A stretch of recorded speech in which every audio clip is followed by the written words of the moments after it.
뾰로롱 안녕하십니까. 자, 오늘도 역시나 덥고 시간은 짧고 드릴 말씀은 많고 그래서 쓸데없는 얘기 않고 바로 시작하겠습니다. 예, 진실 추적자 사건 반장 시작합니다. 어제 전해드렸던 제보 영상 사건이죠. 지하철 3호선에서 여성들만 골라가지고 저렇게 돈 삥 뜯으면서 뜯어가던 이 치마 입은 이 남자. 방송 이후 서울 지하철 경찰대 이자를 검거하기 위해서 동선을 추적. 자, 오늘 오후 2호선 왕십리역에 출연했다는 신고 접수. 자, 경찰도 현장으로 급파가 됐고요. 결국 오후 4시쯤 회기역에서 오늘도 열심히 여성들에게 삥을 뜯다가 검거됐다는 속보가 조금 전에 들어왔습니다. 자, 사반 제보는 곧 문제 해결의 시작. 자, 오늘 출연자 소개해 올리죠. 예, 백다희 아나운서, 양재열 변호사, 오윤성 순천향대 교수, 박지은 변호사, 그리고 박준혜 수호선생님 나오셨습니다. 안녕하세요. 안녕하세요. 연애 2년 차 처음으로 같이 연차 쓰고 여행 왔어요. 오늘 생일인 남친 윤재경 씨 사랑한다 하신 이혜정님. 어제 잠실역에서 실신했던 저를 챙겨주신 남녀 두 분 연락처도 조남도 묻지 못했어요. 사반 통해서라도 감사 인사 올립니다 하신 홍선아님. 자, 어제 오후 서울 월드컵 대교 밑에서 물에 뛰어든 사람을 우리 신랑 변흥진 씨가 구했어요. 당신 너무 멋지다 하신 최지선님, 대구의 강경화님, 김수잔나님, 허성희님 모두 사랑합니다. 자, 재미는 물론 의리로 함께 나왔어요. 사반 뉴스 755. 예, 대한민국과 전 세계 동포 가족 여러분의 시선을 모아서 출발합니다.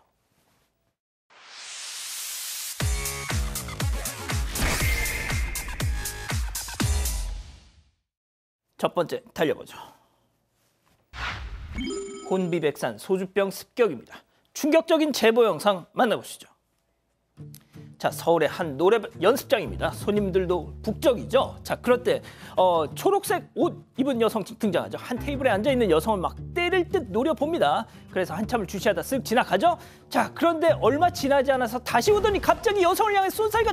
자, 소주병으로 머리를 뭐 하는 짓이에요? 자, 주변 사람들이 막 말리지 마, 가만 안 둬 하면서 피해자에게 계속 달려들어서 소주병으로 가격을 하고 있습니다. 자, 소주병으로 사람 머리 때리면 아주 사람 잡으려고 작정을 한 거잖아요. 네, 지난 9일 새벽 서울의 한 노래 연습장에서 벌어진 사건입니다. 제보자는 당시 친구들과 함께 놀고 있었습니다. 그런데 같은 노래방에서 놀고 있었던 제보자의 또 다른 친구가 갑자기 달려들어서는 소주병으로 머리를 수차례 가격한 건데요.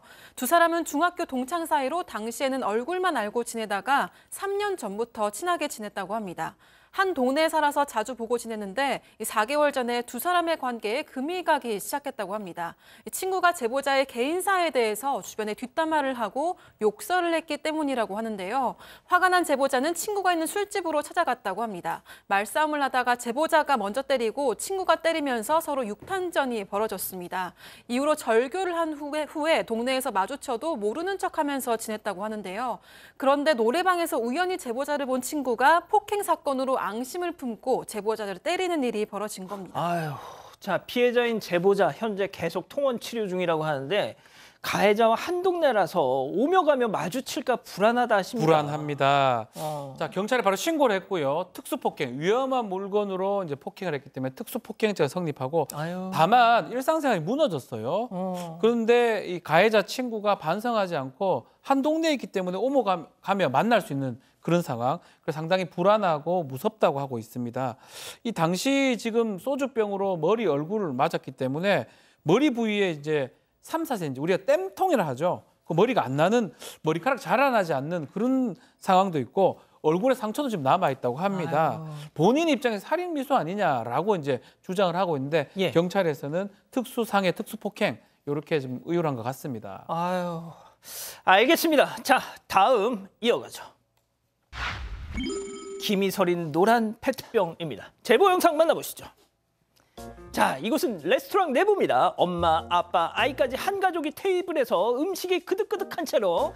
자, 지열 씨 이거 스테이크 만나겠다, 한 입 먹어봐 하니까 역시 다의 너뿐이야. 자, 그런데 갑자기 대화하다 갑자기 엄마가 요리조리 막 하는 기립해. 자, 그 순간 아이 아빠는 마치 미션이라도 받은 양 가방에서 페트병 꺼내서 딱 건네죠. 야, 지열아, 일어나봐. 자, 자세를 고쳐 잡더니만 아이 바지를 훌렁, 그리고 페트병을 아이 몸에다 착 붙입니다. 어구, 시시, 지훈이 잘 산다. 아이 바지를 다시 치켜 올려서 미션 클리어. 자, 방금 무슨 일이라도 있었던 걸까요? 하듯이 아무렇지도 않게 냠냠짭짭. 자, 양 변호사님, 이거 우리나라 아니죠? 제발 아니라고 해주세요. 그렇게 말씀드릴 수가 없네요. 저기는 강원도 원주입니다. 지난 9일에 찍힌 장면이고요.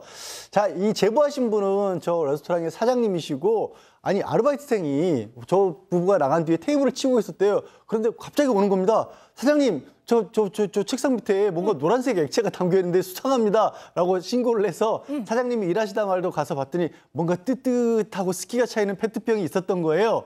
자, 뚜껑을 열어봤더니 냄새가 맞았습니다. 그래서 CCTV를 돌려봤더니 저 영상이 찍혀 있었던 겁니다. 근데 이게 지금 부부가 와가지고 미리 챙겨온 페트병에 아이의 소변을 보게 하고 그리고 그걸 그냥 두고 간 거예요. 문제는요. 저기 가게 내부에 화장실이 있답니다. 딱 10걸음밖에 안 떨어져 있었대요. 그리고 저 레스토랑이 조그마한 규모라서 한 7테이블밖에 없다는데 그럼 다른 손님들 식사하고 있는데 옆에서 저희 사람들이 있네. 있잖아요. 아이고. 지금 얼굴을 가려서 그렇지. 혹시 저분들 입맛이라도 잃었을까 봐 걱정이라고. 도대체 사장님 입장에서는 이게 너무 아예 어린 애기도 아니잖아요. 왜 이런 일을 했는지 너무 충격받으셨다고 제보를 하셨습니다. 아니 저는 뭐 저럴 수는 있다고 쳐.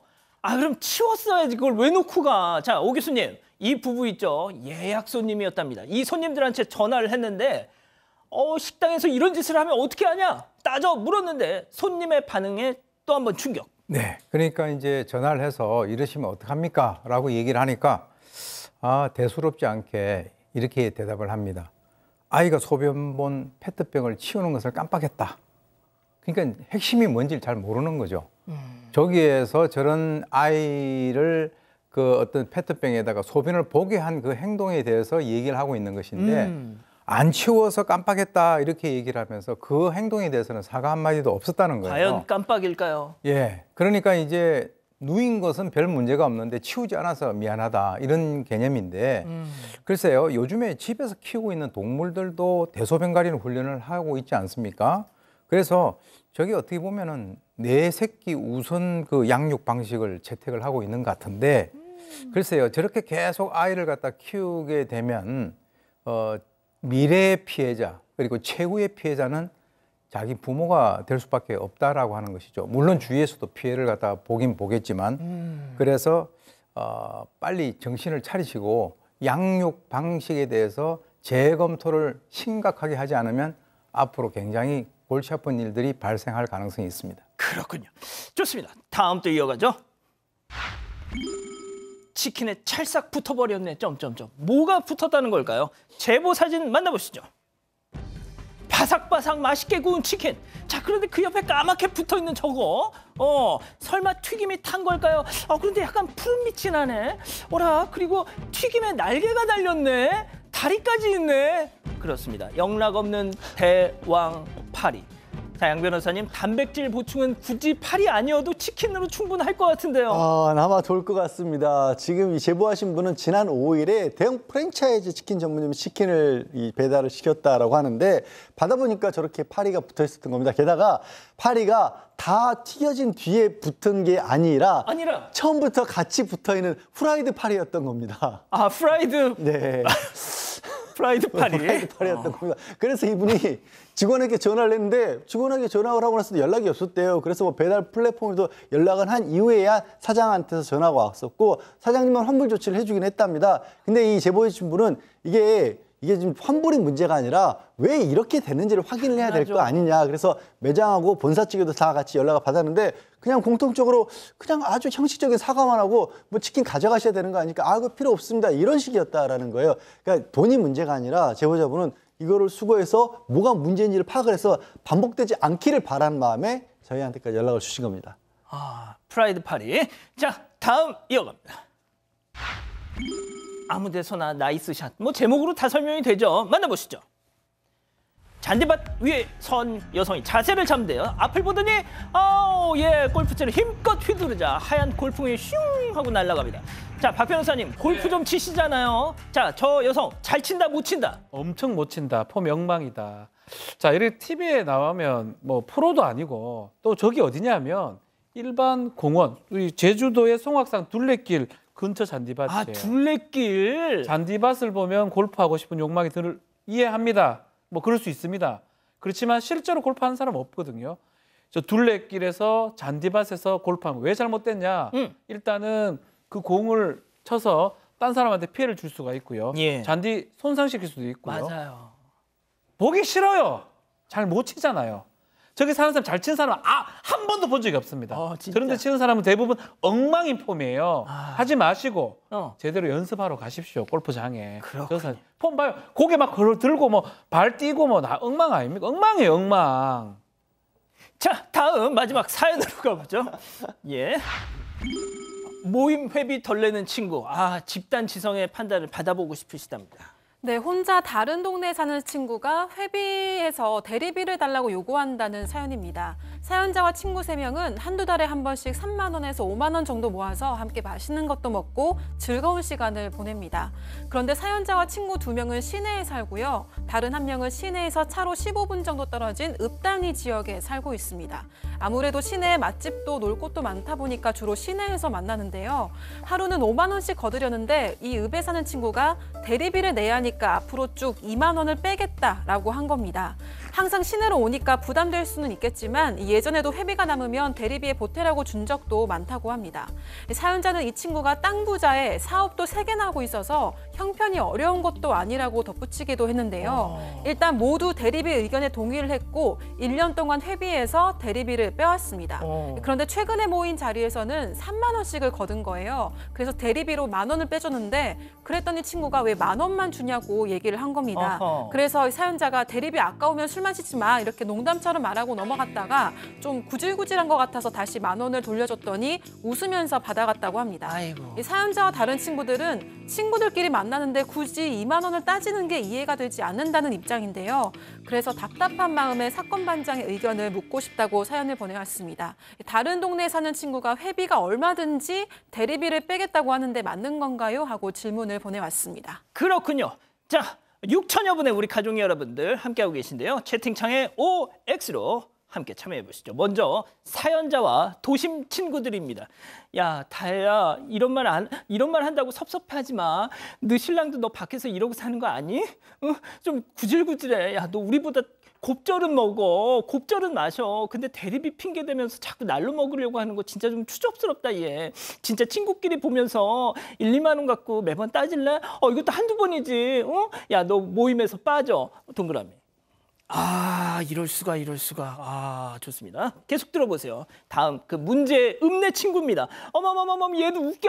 야, 나 읍내 산다고 무시해? 니들 쪽수 많다고 나한테 텃세 부려? 야, 내가 시내까지 맨날 차 끌고 나오는 게 얼마나 쉬운 일인지 알아? 그게 읍내까지 가는 대리 찾으려면 따따블이야. 내가 그나마 생각해서 좀 적게 가져가는 건데 이것들이 지들 생각만 하네. 야, 나도 더러워서 니들이랑 안 놀아, X. 자, 이해할 수 없습니다. 우리 이런 말이 있어요. 이게 영화에서 나왔던 얘기인데 호의가 계속되면 권리로 착각한다.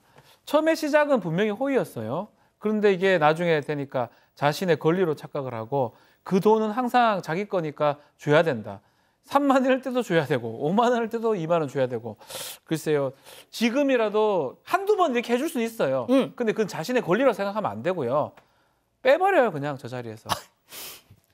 그냥 그 살아라 그래요, 읍내. 오늘따라 왜 이렇게 극단적이세요? 아니, 극단적인 거 아니고 저렇게 행동하면 안 된다고요. 진짜? 네. 자, 교수님. 그러면 2만 원짜리 모임 하면 공짜로 와야 되겠네요. 그러네요, 진짜. 예, 그리고 1만 원짜리 하게 되면 본은 1만 원 가져가야 되는 것이고. 그러네. 그런 논리라면. 제가 이제 저번에 경제 사정을 보게 되니까 땅 부자의 사업도 3개를 하고 있다라고 하는데 글쎄요, 친구 사이에 자꾸 저렇게 따지게 되면 좀 어색하게 되고요. 좀 느긋하게 마음을 먹으시는 게 좋을 것 같고 아무리 돈이 많아도 본인이 살아있을 때 쓰는 돈이 자기 돈이거든요. 그래서 친구 사이에서 저렇게 따지게 되면 결국 본인이 원치 않아도 왕따를 당할 그 이유를 제공하게 되는데 만약에 저게 부담되시면 그냥 매번 나오지 마시고 두세 번에 한 번 정도 나오세요. 진짜. 오늘 여러 가지 또 이런 선택지를 주시네요. 자, 양 변호사님. 얘기하는 도중에 이런 말이 나왔잖아요. 알아서 먼저 쓰고 남은 거에 있으면 대리비 쓰라고 보태주고 그랬다라는 거예요. 그게 일반적으로 친구들끼리 모이면 그렇잖아요. 조금 여유가 있는 친구가 있으면 어느 날인데 야, 이 차는 내가 낼게 하기도 하고 돈 남았으니까 나 평소에 대리비 쓰니까 써라 이렇게 하는 게 친구지 무슨 회사에서 장부 쓸 일이 있습니까? 그냥 자연스럽게 저기는 따로 사시고 여기 지내시는 친구들 있잖아요. 뭐 빼고 하지도 마시고 그냥 따로 모이세요. 그냥 진짜? 제껴놓으세요. 그럼 절교를 하란 말씀이시죠? 절교하고 말 것도 없어요. 그러지 그런 절차를 거치려고 신경 쓰지도 말고 그냥 따로 놓으세요. 오늘따라 왜 이렇게 다들 극단적이시죠? 자, 우리 가족 여러분들은 뭐라고 하실까요? 네, 박혜영님은 대립이 아까우면 모임에 나오지 말아야지라고 하셨습니다. 그리고 이혜승님, 앞으로 읍내에서 보고 나머지 친구들이 대립이 받아가세요라고 하셨고요. 김학균님, 장소를 돌아가면서 정하세요. 장소 잡는 것도 힘든데 서로가 돌아가면서 장소를 정하면 좋겠습니다라고 하셨습니다. 굿 아이디어네요. 자, 사건 반장 제보 메일과 카톡 제보 채널에서는 많은 사연과 제보 기다리고 있습니다. 자, 지난달 20일 충남 태안의 한 해수욕장 주변에서 발견된 그것도 쓰레기 봉투 속에서 탯줄이 달린 채 발견됐던 저 꼬물이 6마리 기억하시죠? 이 비닐 속에서 숨이 막혔는지 4마리는 바로 죽고 2마리만 겨우겨우 살릴 수 있었는데 또 안타까운 소식이 왔습니다. 행복이가 어제 이 별이 됐다고 합니다. 1마리 남은 거죠. 이 태안 동물보호협회 분들이 저렇게 마지막을 함께 해주고 계셨는데 이 녀석들을 유기했던 70대 할머니 몸이 아픈데 새끼를 낳아서 내가 버렸다 힘들어서 했다죠. 각 지자체마다 중성화 수술 무료로 다 해주고 있다는 거. 또 이렇게 동물 함부로 버리면 이건 범죄라는 거 꼭 좀 기억해달라 하셨습니다.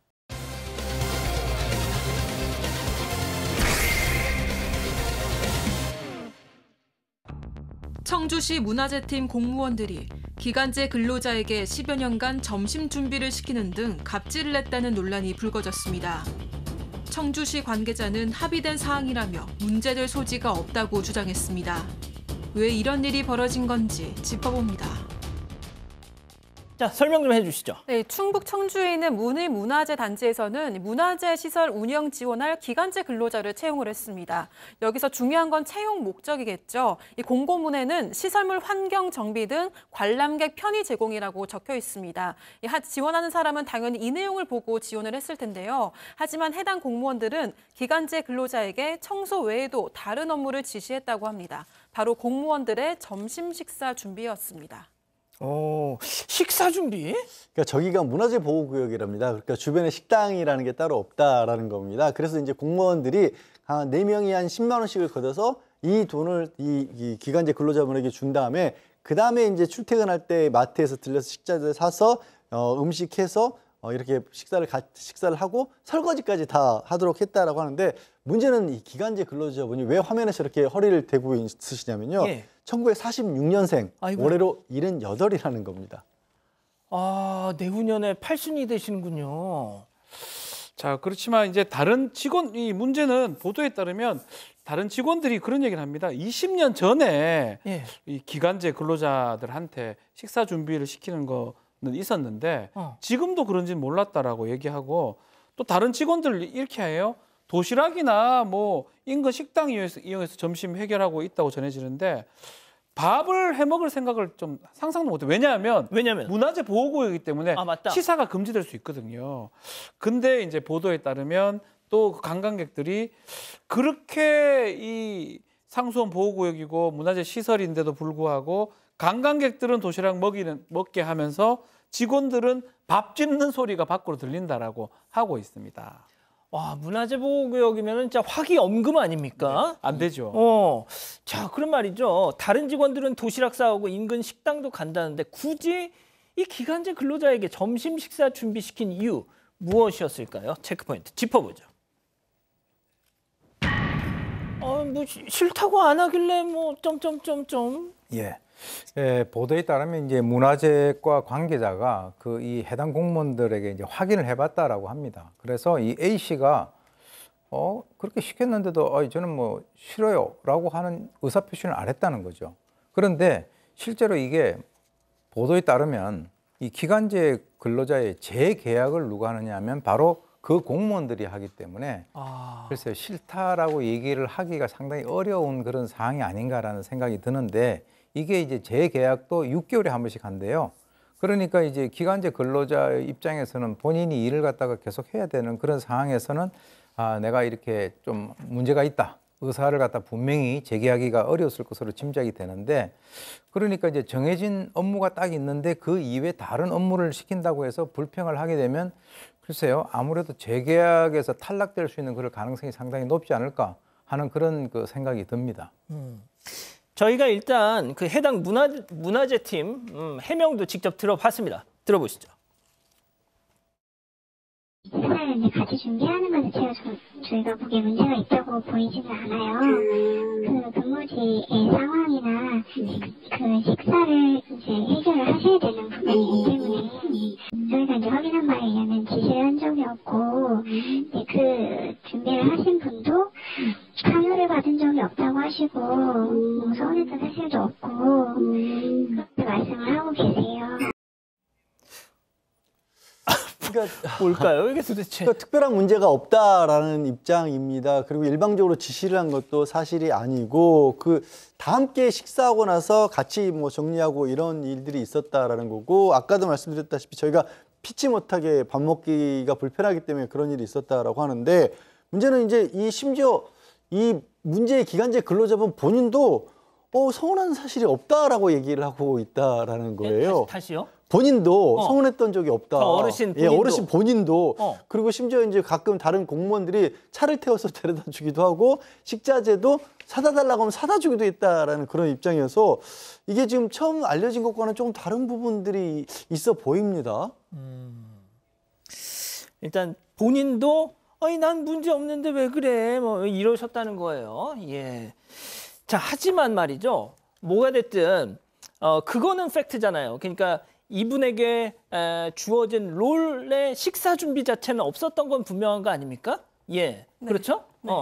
자, 관련해서 우리 가족 여러분들 혹은 또 누리꾼 이 기사에 달린 어떤 댓글이나 좀 전해주시죠, 몇 개. 네, 가족분들은 그 갑질이 아니냐는 의견이 많았습니다. 김현정님, 일하려고 합의했겠죠. 그게 바로 갑질입니다라고 하셨고요. 장영재님, 청소 등이라고 해도 점심 식사 준비는 좀 아니지 않나요?라고 하셨습니다. 그리고 박연수님, 식당이 없으면 집에서 도시락을 싸서 와서 먹어야죠라고 하셨습니다.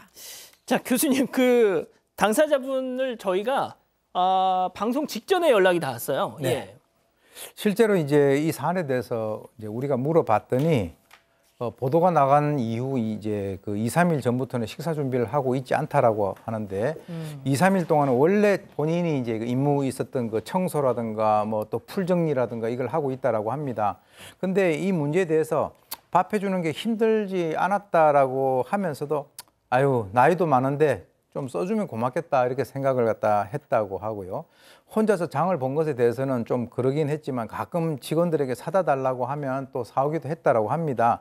그래서 이제 공무원들하고 기간제 근로자들이 모여서 점심 식사를 갖다 함께 한 것으로 보이는데 곧 재계약 시점이 돌아온대요.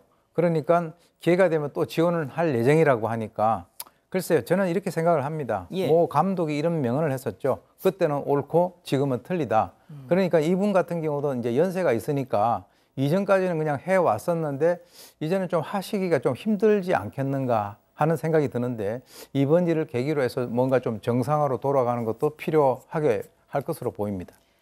아유, 이 나이에 뭐 어디 누가 날 써줘. 고맙지. 저희가 뭐 이걸 판단하지는 않겠습니다. 우리 가족 여러분들이 저희가 전해드린 내용 듣고 각자 판단을 해주시죠. 자, 이렇게 정리하고요. 사건연구소 이어갑니다.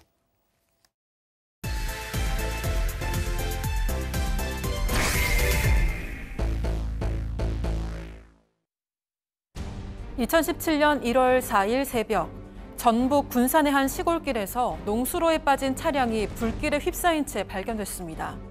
운전자인 50대 여성은 안타깝게도 숨진 상태였습니다. 단순 교통사고인 듯 보였지만 부검 결과 사건은 반전을 맞습니다. 화재 전 여성은 이미 사망을 했고 차 안에서는 불에 탄 목장갑이 발견된 건데요. 오늘의 사건연구소 키워드는 불타지 않은 진실입니다. 자, 양 변호사님이 좀 설명을 해주시죠. 네, 들으신 것처럼 2017년 전북 군산의 한 시골길에서 1월이었습니다. 한 주민이 신고를 했어요. 농수로에 빠진 차량이 불길에 휩싸였다. 출동해서 보니까 그때는 이미 차량에 타고 있던 50대 여성이 숨진 상황이었습니다. 처음에는 이게 혹시 농술에 차가 빠지면서 불이 붙었고 운전자가 빠져나오지 못하면서 사망한 것으로 그렇게 교통사고로 봤었는데 예. 국과수에서 부검을 해본 결과 반전이 일어났습니다. 어떤? 사망한 여성의 폐와 기도에서 그름도 연기도 나오지 않았습니다. 그러면은 불이 붙기 전에 이미 사망했던 상태였다. 네, 그렇습니다. 이제 왜 그러냐면 화재가 난 상태에서 본인이 숨을 쉬게 되면 그 숨 쉬는 그 공기 흡입에 따라 가지고 바깥에 있는 그 거스름, 즉 우리가 이제 매흔이라고 하는데 예. 그것이 이제 나중에 폐하고 기도에 이렇게 달라붙게 되거든요. 근데 이제 그게 없다라고 하는 것은 이미 불이 난 상태에서는 이미 사망했다라고 하는 것을 이제 그 과학적으로 증명이 되는 것입니다. 예. 또 이제 수상한 것은 또 있었는데요. 사실 차가 이렇게 부딪히는 것도 상당히 경미하게 부딪혔는데 불이 났다. 그렇기 때문에 왜 불이 났는지, 어디서 불이 났는지 국립과학수사연구원에서 이제 그 검사를 해보니까 감식을 해보니까 그 차량의 불이 바로 내부에서 시작이 됐다는 거죠. 그냥 불이 내부에서 시작이 되면 그러면 예를 들어서 어디에다 불을 붙였느냐? 차 안 조수석 바닥에 장갑이 하나 있었는데 거기에서부터 추정되는 연소물이 발견이 됐고 특히 이제 운전석 부분이 상당히 심하게 그리고 급격하게 불탄 것으로 미뤄봐서 이것이 외부에 의한 충격이나 차량 결함이 아닌 누군가에 의해서 고의적으로 명백한 방화다라는 것이 증명됐습니다. 그러면 살해하고 방화한 범인을 잡아야죠. 네, 경찰은 사망한 여성의 사고 전 마지막 행적을 알아보기 위해서 주변 CCTV 등을 샅샅이 뒤지기 시작했습니다. 이 여성은 사건 당일 남편 최 씨와 함께 새벽 예배를 다녀오는 길에 사망했는데요. 그런데 집을 나설 때만 해도 여성과 같이 있던 남편이 왜 불탄 차량에는 없었던 건지 의문이 생기게 됩니다. 경찰이 남편에게 물었더니 새벽 예배를 마친 아내가 집에 데려다주고 냉이를 캐러 갔다면서 이 사망 사실은 경찰의 통보를 받고 알았다 이렇게 대답을 했습니다. 하지만 CCTV 속에 담긴 그날 남편의 행적은 달랐습니다. 이 차에서 불이 나기 4시간 전에 사고 차량 인근에 자신의 차를 갖다 놓고 택시를 2번이나 갈아타면서 집으로 돌아온 걸로 확인이 됐습니다. 남편은 아내 차로 함께 교회에 갔다가 돌아오는 길에 범행을 저지른 후에 미리 근처에 세워둔 자차로 귀가를 한 겁니다.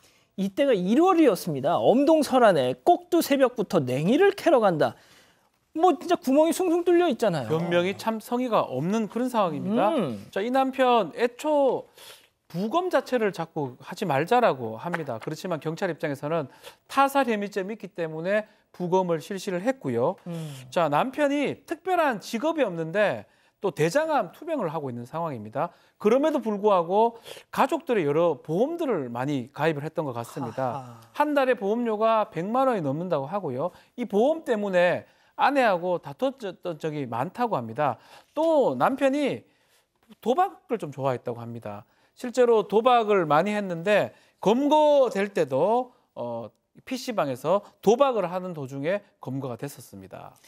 자, 일단 범인은 가려졌는데 살해 동기가 뭡니까? 이혼을 안 해줘서 우발적으로 살해했다라고 주장을 했습니다. 왜 이혼이라는 게 왜 나오냐면 이 사람이 기초생활지원금을 받아야 되는데 그 수급 자격을 거치려면 위장이라도 이혼을 해야 한다라는 겁니다. 근데 아내가 거절했다라는 겁니다. 종교적 신념 같은 걸 이유로 들었다라고 해요. 그래서 그것 때문에 이 남편이라는 자가 아내를 살해하기로 계획을 잡았던 겁니다. 그래서 교회 같이 가는 척 나왔다가 인적이 드문 외딴 것으로 유인을 했고 먼저 이 아내를 목을 졸라 살해한 다음에 이게 농술에서 발견이 됐잖아요. 차를 농술에 빠뜨리고 미리 준비해뒀던 인화물질을 뿌리고 목장갑에 불을 붙여서 던진 다음 도주를 했던 겁니다. 자, 아까 뭐 이 자막으로 나갔는데 오 교수님 진짜 우발이라는 말 이제 진짜 지긋지긋합니다 정말. 응? 그렇습니다. 저도 그렇게 생각합니다. 이 사람이 그렇게 얘기하는 것을 보면 참 가찮다라고 하는 표현 이외에는 달리 제가 어떤 표현법을 발견하기 어려운데요. 이 재판부도 이 사람의 그 어떤 범행이 계획적인 범행이다라고 판단을 했습니다. 뿐만 아니고 이 남편은 요양원에서 군산 집으로 내려올 때부터 이 준비한 휘발유를 아예 그 페트병에 담아가지고 안에 그 차량에 있어서의 조수석에다가 갖다 놨다라고 진술을 했는데 이게 무슨 우발적이라고 하는 겁니까? 그리고 이제 아내가 사망을 할 경우에 자신이 받을 수 있는 이 보험금이 수억 원대에 달했다라고 합니다. 그런데 경찰이 봤을 때는 이거는 보험금을 노린 범행으로 볼 수밖에 없는데 끝끝내 그래도 일말의 양심이 있는지 이 남편이라는 자는 그것에 대해서 얘기를 하지 않았고요.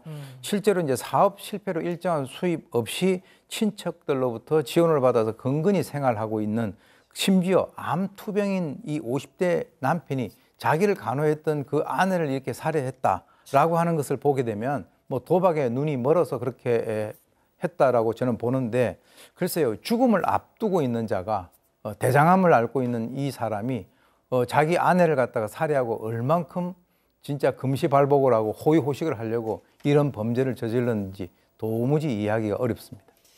재판 과정에서 또 뭐 엉뚱한 소리 했다면서요? 재판 과정에서 불 질렀다는 부분을 뺐습니다. 나는 뭐 살해한 건 맞지만 불을 지르지 않았다라고 주장을 했는데, 아마도 그 나중에 감정을 해보니까 차에서 인화물질이 발견되지 않았다는 이유 때문에 조금이라도 좀 형을 깎으려고 했던 것 같습니다. 하지만 재판부 보니까 감정 결과에 따르면 차가 내부에서부터 불이 탔다는 거예요.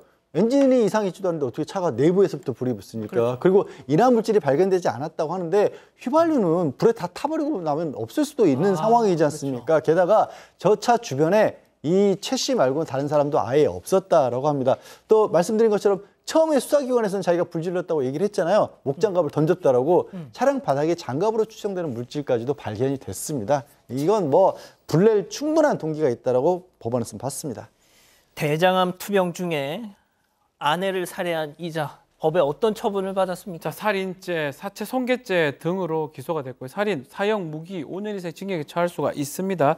재판부 17년간 동고 동락한 아내를 살해했고 은폐하기 위해서 막 불을 질렀고 이런 부분도 있었고요. 끝까지 자신이 하지 않고 아내가 운전하다가 교통사고 낸 것처럼 얘기하면서 범행 이후에는 아주 태연하게 도박 게임을 하러 갔다는 거, 또 범행을 부인하다가 나중에 자백했다는 거, 그리고 우발적이다, 계속 그런 얘기를 했을 때 반성을 하지 않는다고 봐서 징역 30년을 선고했고요. 대법원에서 30년 확정이 됐습니다.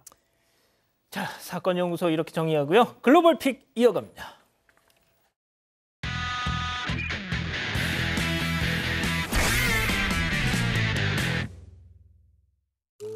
영국입니다. 리트리버 강아지가 조심스럽게 카펫을 향해서 발을 내딛습니다.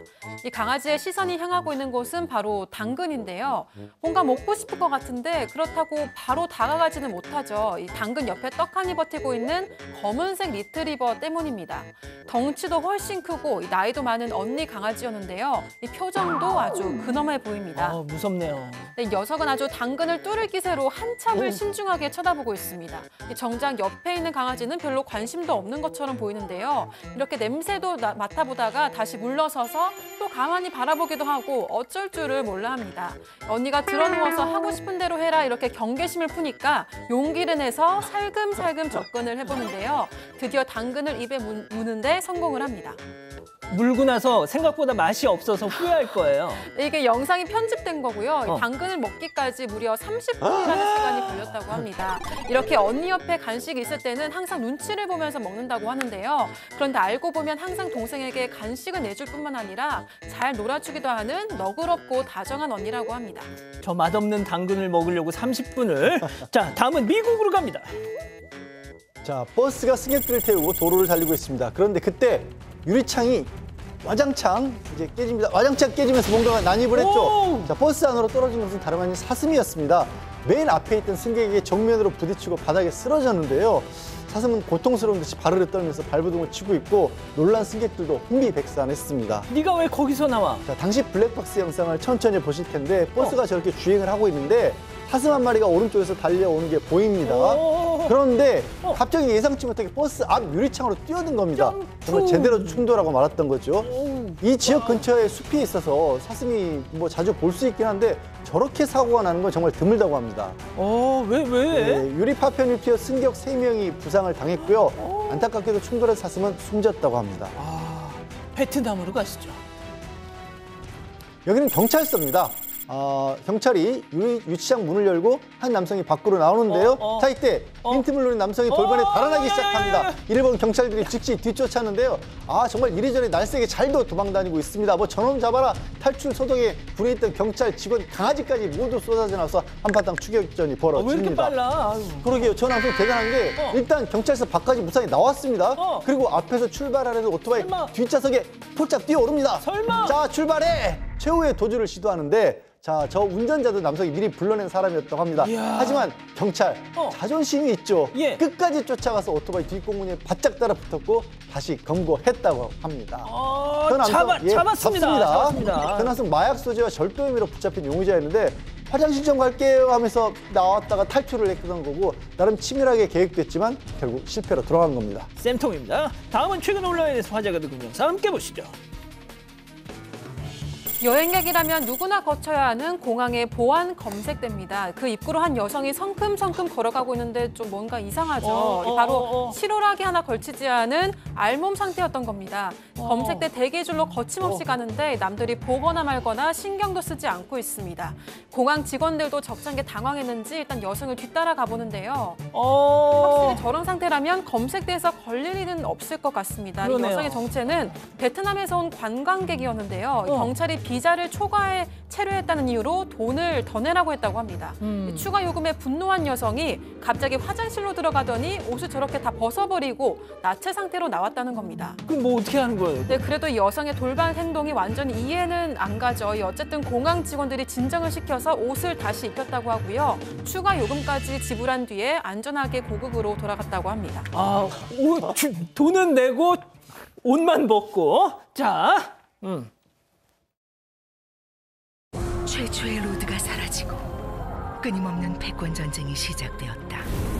권좌를 위해 9명의 로드가 다투는 지금 당신이 우리의 로드가 되어주길. 로드나인 사전 등록 중. AI가 필요한 기업에겐 기업들이 믿고 찾는 한컴 AI 비즈니스 날개 달고 AI 개발 돕는 함께 그는 한컴 AI 한컴.